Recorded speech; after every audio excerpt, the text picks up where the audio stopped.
guys, welcome to my channel. So, meron na akong binili. Tapos, gusto ko na siyang i-share sa inyo. Yan. Ito ang pala yung binili ko. So, sinuksan ko na siya. Pero, nakabalot pa rin. Ang gulo. Binuksan pero nakabalot pa rin. Yes. Ito kasi siya. Beads siya, beads. Yan. Ang bili ko sa kanya is 85 pesos. Pero na siya lalagyanan. Kasama na yung beads. At saka yung klase ng beads niya is seed beads. Yan. Meron na siyang panali. Gunting. Lock. Yan. Tsaka jump ring. Ganyan siya. Yan. So, buksan natin. Uso-usoin yung mga ganito. So, mamimili na lang kayo ng klase ng beads. Kung anong gusto nyo. Iba-iba kasi to. So, mamimili na lang kayo kung anong klase beads, anong color yung bet nyo. At ganito siya. Yan. Bale,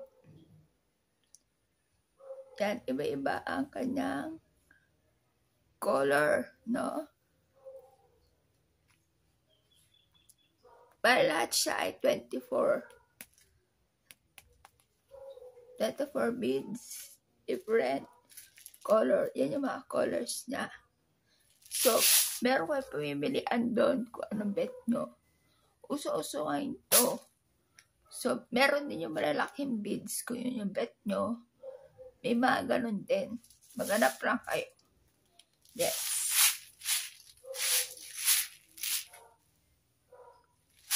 Open ko na to. Para malaman natin po ano ba itong panalin na kung nylon ba to o yung rubber. Ito na.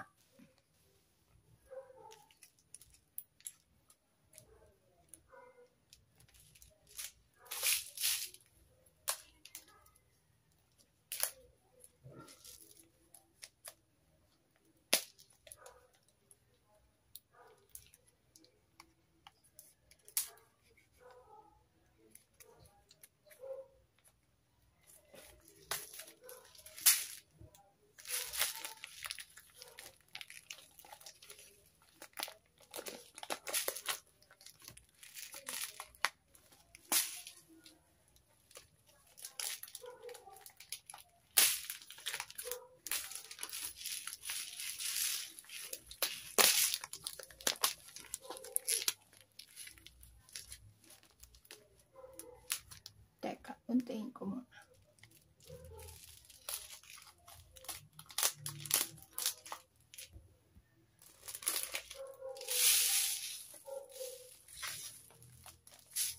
Yun.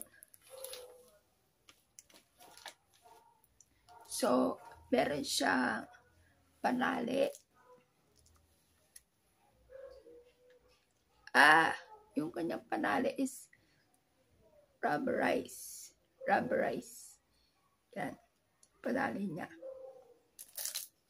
Meron na siyang kasama liit na gunting. Yan. Mukhang makakagunting naman itong gunting niya. Para maskip siya ng gunting. Tapos, yung lock. Tsaka jump ring niya.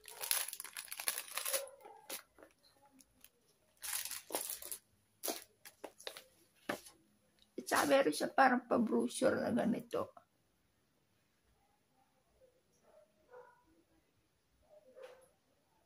Yan.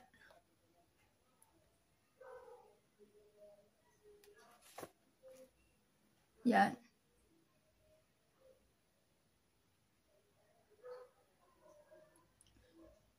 So, balak ko rito is gagawa ko ng mga parang flower na beads, ganun. At ito na siya. Yan. Nagawa ko na iba't ibang design. Etong seed beads is, meron din pala siyang sukat. Tapos meron ako dito seed beads na ang liliit. Na ganito rin siya, pero maliliit. Tapos, iba ang klase yung kulay nun kesa dito. Yan o. Andali. Papakita ko yung isang akin. Andito isang nalagyanan ko ng beads. Ito siya. Yan.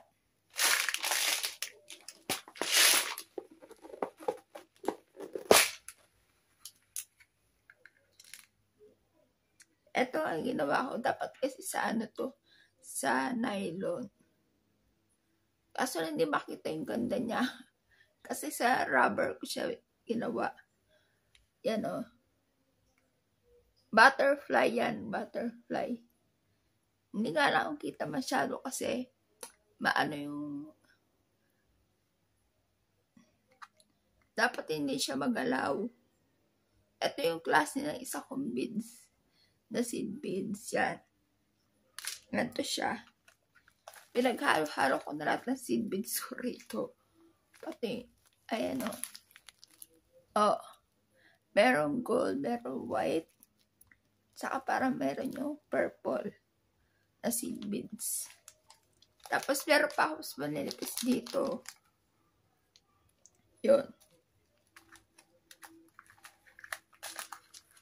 Ang mga klase ng beads ko rito is meron ako irregular beads. Yung may mga design na flower, ganyan. Yan, mga irregular beads. Tapos,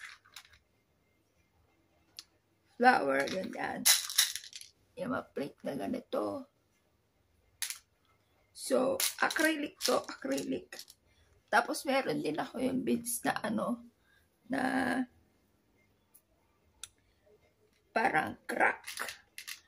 Crack. Ito.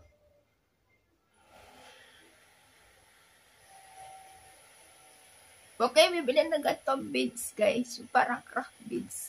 Kasi, nakakalito yung butas niya. Maganda siya, o maganda. So, tatlo ang klaseng ganito ko. Yan, magkakaiba sila. Tapos, mas meron pa yung dark blue. Ayan, o. Ang hindi ko gusto dito, maganda siya kapag nagawa na. Pero ang hindi ko gusto rito, ang hirap makita yung butas niya. Ang ganda ko, duling-duling kapag yun. So, pamili na lang kayo kung anong klase beads yung gusto nyo. Meron acrylic. Yung acrylic kasi medyo mas mura siya kaysa sa ibang beads. So, may crack beads, iba-iba. Yun. At ito naman ay seed beads. Yan.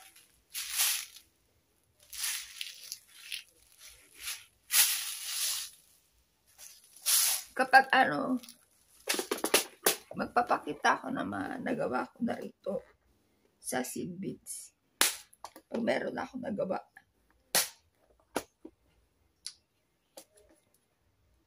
Tsineng! Ayan siya.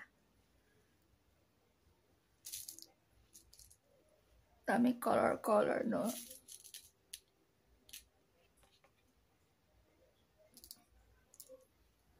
Maganda to pag maraming color kasi pwede kang gumawa ng mga bulak-bulak, gano'n. Tapos meron pang, tinignan ko kasi sa internet. I-search ako sa YouTube yung mga design, style, may pa-heart, may pa-bulaklak. So, yun. Yun yung pwedeng gawin. Bracelet. Depende kung anong gusto nyo. Kung bracelet o necklace, ganyan. Pwede rin siya maging spacer. Ito, pwede rin siya maging spacer dun sa mas malalaki mong beads. Yes.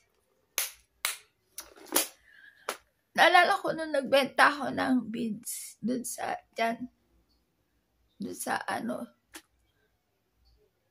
gate namin. Nagbenta ako noon, nakabasket ako. Tapos nakatayo lang talaga ako dun sa gate ng subdivision. Meron naman ako nabenta. Noon pa yun, natagal na. Sobrang tagal na nun. Yun. Binabala ko nga nagbenta ulit. Niisip ko pa mabuti. Yun.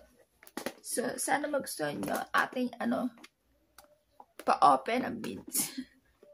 Yung iba yung collection na nila ang mga beads. Gusto ko rin gumawa ng mga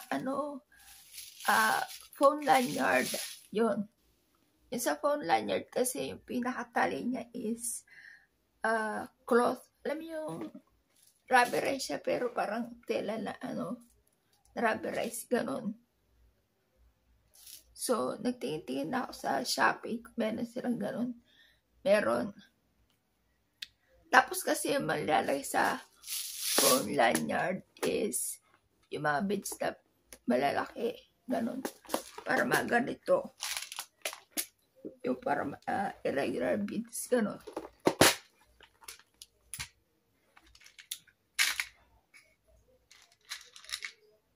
Para magato siya. Yan. Malalaki siyang beads. Mga ganito. Yan. Meron naman ako rito.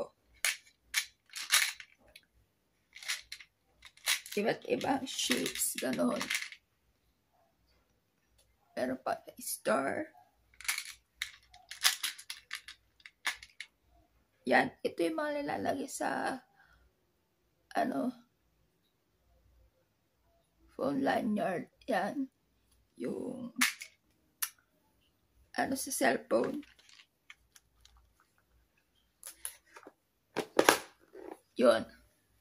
So, maganda rin pambenta yun. Kung bet nyo magbenta ng ganun. Sobrang nauso to. Ay ko nakikita to sa TikTok. Sa TikTok. Saka sa Shopee. Yung mga set na ganito. Yan. Kung bibili kayo o bibili nyo anak nyo, so buting set na lang na ganito. Kasi as you can see, kasama na yung ang ingay!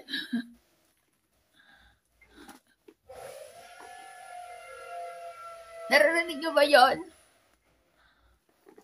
Kasama na yung set pag ganito. Tapos may lalagyanan na. So, 85 pesos yung bili ko rito. Plus, syempre, yung shipping fee. So, yan. Maraming salamat sa panonood sa aking video. Tatapusin ko na po. Kasi medyo maingay na rin. Yes. Bye, guys.